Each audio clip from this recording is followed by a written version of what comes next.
السلام علیکم ورحمۃ اللہ وبرکاتہ۔ بسم اللہ والصلاۃ والسلام علی من لا نبی بعد۔ آئیے آج کے سبق کو شروع کرتے ہیں۔ اعوذ باللہ من الشیطان الرجیم،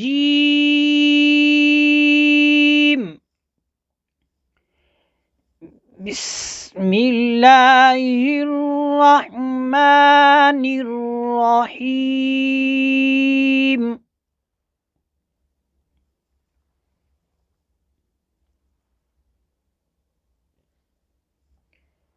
وَكَأْسًا دِهَاقًا۔ پہلے قاعدہ پا لیتے ہیں۔ اگر آپ کسی ایسے کلمے پر رکتے ہیں جس پر دو زبر کی تنوین ہے، دیکھیں یہاں پر قاف کے اوپر دو زبر کی تنوین آپ کو نظر آ رہی ہے، تو وہ حالت وقف میں الف سے بدل جائے گی، یعنی اس تنوین کو الف سے بدل دیا جائے گا۔ دیکھیں کیسے بدل رہے ہیں۔ دیہاقا، وَكَأْسًا دِهَاقًا، وَكَأْسًا دِهَاقًا، وَكَأْسًا دِهَاقًا،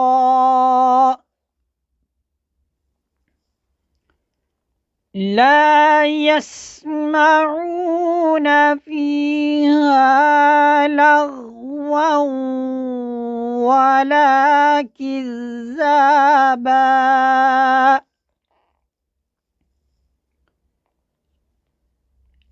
لا يسمعون فيها لغوا ولا كذابا۔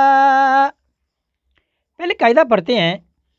قاعدہ یہ ہے کہ نون ساکن اور نون تنوین کے بعد حروف یرملون میں سے یہاں پر نون تنوین کے بعد واو آ رہی ہے۔ دیکھیں لغواؤں غنہ ہو رہا ہے، تو یہ جو تنوین کو نون تنوین کو واو میں ہم نے ملانا ہے۔ اس وقت جو غنہ بنتا ہے اس غنہ کو کہتے ہیں ادغام بالغنہ۔ دیکھیں کیسے غنہ ہو رہا ہے۔ لغواؤں ولا، لغواؤں ولا، لا يسمعون فيها لغوا ولا كذابا،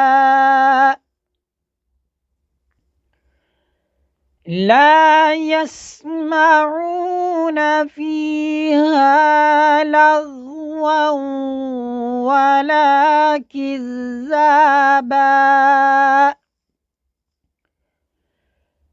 لا يسمعون فيها لغوا ولا كذابا۔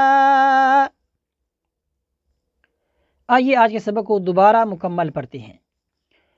وَكَأْسًا دِهَاقًا، لا يسمعون فيها لغوا ولا كذابا۔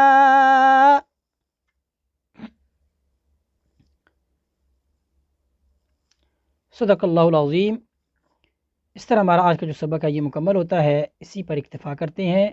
وصلی اللہ علی سیدنا و مولانا محمد وبارک وسلم علیہ والحمد للہ رب العالمین۔